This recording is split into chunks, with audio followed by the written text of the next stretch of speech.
UEFA Nations লিগের quarter final নিশ্চিত হয়ে গিয়েছিল আগের ম্যাচেই। জার্মানির জন্য বসনিয়া অ্যান্ড হার্জেগোভিনা ম্যাচ ছিল গ্রুপ সেরা নিশ্চিত করার, আর সেই ম্যাচে মুড়ি মুড়কির মতো গোল করেছে জার্মানরা। এক পেশের লড়াইয়ে প্রতিপক্ষকে গুঁড়িয়ে নেশনস লিগের গ্রুপ চ্যাম্পিয়ন হলো ইউলিয়ান নাগেলসমানের দল।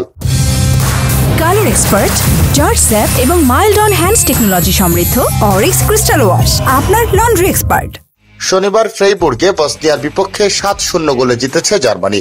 উয়েফা নেশনস লিগের 6 বছরের ইতিহাসে এই প্রথম 7 গোল করল কোন দল।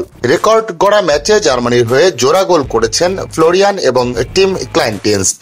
একটি করে গোল করেছেন জামাল মুসিয়ালা, কার্ড হ্যাভার্টস ও লেরয় সানে।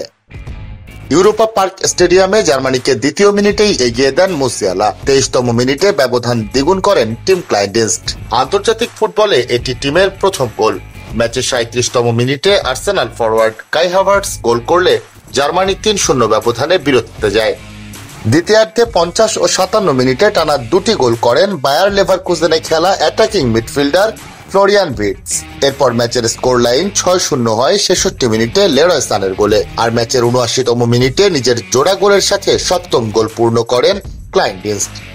গ্রুপ পর্বে জার্মানির পরের ম্যাচ মঙ্গলবার রাতে হাঙ্গেরির বিপক্ষে।